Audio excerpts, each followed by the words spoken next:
Thanks for listening to PoliticalStorm.com. I'm John Small. We are sneaking right up on the very first presidential debate. It's going to be happening here next week.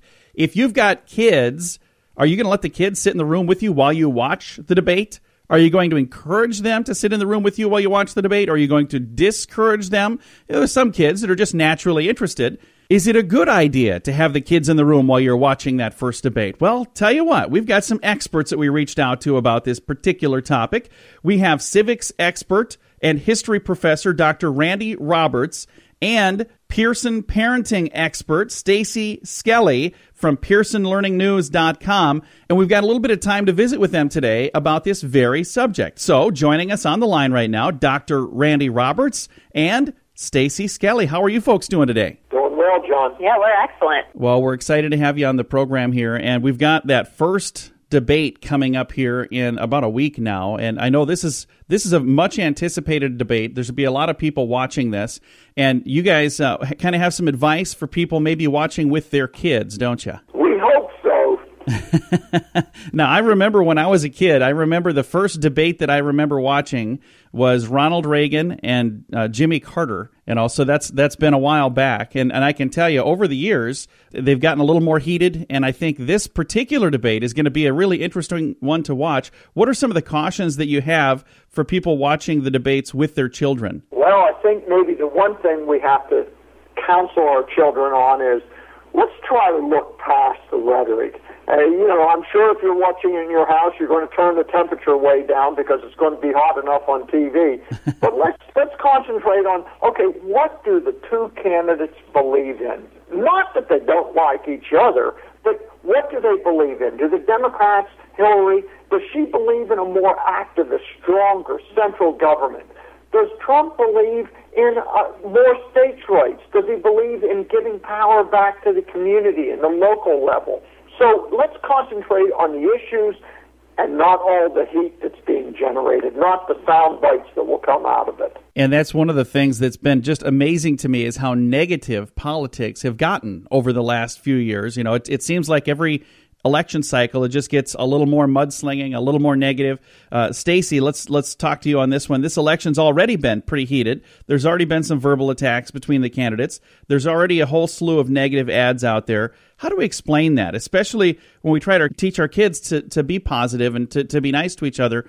Why is this happening when it comes to elections? Well, John, I think the important thing to do is use this as a learning opportunity because, frankly, as parents, we face situations every day where we have to help our kids navigate and learn what's right from wrong. So this is just one more chance to bring it to their level and help them understand the context of what's happening to them and around them, the way to be the people that they want to be. So help them think critically about what's being said and perhaps find a better way to express that kind of an opinion. So as we're watching the debate, again, it's coming up here in less than a week now. It's sneaking right up on us here. Randy, what are some of the key lessons that we need to be teaching our kids about the presidential election process? Well, number one, it's been going on in America for over 200 years. And to tell you the truth, most of that time, it's been at least a little bit nasty. But it's been great. Remember, teach them. America was born out of controversy. We were born out of disagreements. The Union was preserved out of a disagreement. So out of disagreement has come growth. The power of American democracy ultimately will overcome any disagreements that two candidates will have. As our kids are watching the debates, and even if they don't watch the debates, they're going to see some things on television because, that's what happens this time of year. Television, radio, newspapers, everywhere you turn, the internet, inundated with politics. What are some of the things we can do to get our kids involved in the process in a positive way, Stacy? Are there any specific activities maybe that you recommend? Sure. Well, first of all, I'm inspired by Randy as well. Let's keep this democracy strong. And I think that's something we want to help our kids learn. There's a love of being a part of this country, about being a part of your local community. So find that passion in your kids. And it doesn't have to be about the political process. It's certainly a jumping off point. But perhaps they love to cook. Take them to the local soup kitchen. Perhaps they're into nature and the environment. Help them learn what it would mean to clean up your local park. So really find the passion in your kids. make it about an opportunity for them to get engaged and be civic-minded. And, John, I have an opportunity for everyone out there, all your listeners. You can go to the parenttoolkit.com and sign up and offer to be a goal to be greater. How are you and your family going to be civic-minded this fall? Very cool. What was that website once again? Sure. parenttoolkit.com. All right. Very, very nice. Again, on the phone right now with author and civics expert Dr. Randy Roberts, also with parenting expert Stacy Skelly. And one of the things that really kind of makes me smile, I remember, speaking of kids and elections, when my son was in 4th grade, he came home and said, kids are running for president of the school. And he said, there's kids saying that if you vote for me, we're going to have better school lunch. And if you vote for me, we're going to have more recess. He's like, they can't do that. And it's crazy because it was a great lesson for us to teach our son. We said, they're learning that from politicians who make promises they can't keep. Troy, if you don't like it, you need to run against them. And he finally did run against them. And during the debate or the part where they got to get up and give a speech, he flat out said they're making promises they can't keep. And he was elected president of the school, which I thought was really kind of fun. I think it's great. And I think maybe we can ask our kids, what are the candidates saying that is the equivalent of let's have better school lunches? Because in the debates, the candidates are going to be making promises that they will not be able to keep. And so looking for those unrealistic promises may be one interesting way of watching these debates.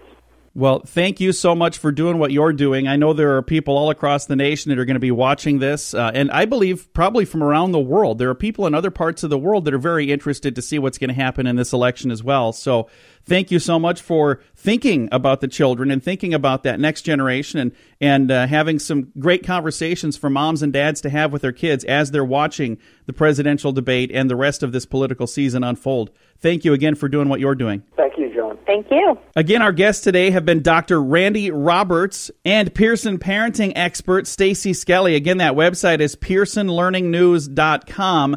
And I encourage you to, if you get a chance, go to the website, get some of the resources, and have the conversation with your kids.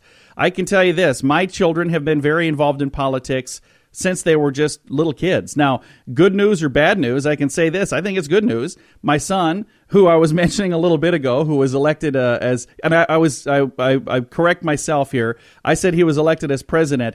He was elected vice president in 4th grade, and then that candidate automatically becomes the president in 5th grade. So I want to make sure, in case there's any 4th grade fact checkers out there, I don't want to get attacked on that. But he was elected back in 4th grade. So it was because we had exposed him to politics, and he got pretty fired up about the fact that there were kids making promises that they couldn't keep, and he actively took a role in his elementary school, and it was really wonderful to see. So I don't know if that's good news or bad news, but I can tell you this, he now has a job working with a political party in the political field, so I think that's pretty darn cool. But for each and every one of us, that's a decision that we need to make. So first of all, I'm going to say parents know best. You know your kids best. If you think your kids would be interested in politics and you'd like to have them sitting on the sofa or on the chair next to you while you're watching the debates, that is completely up to you. But if you do, make sure that you think about how this is going to affect them, and you can have some great conversations, again, with some of the info from pearsonlearningnews.com. Thank you for listening to politicalstorm.com. I'm John Small.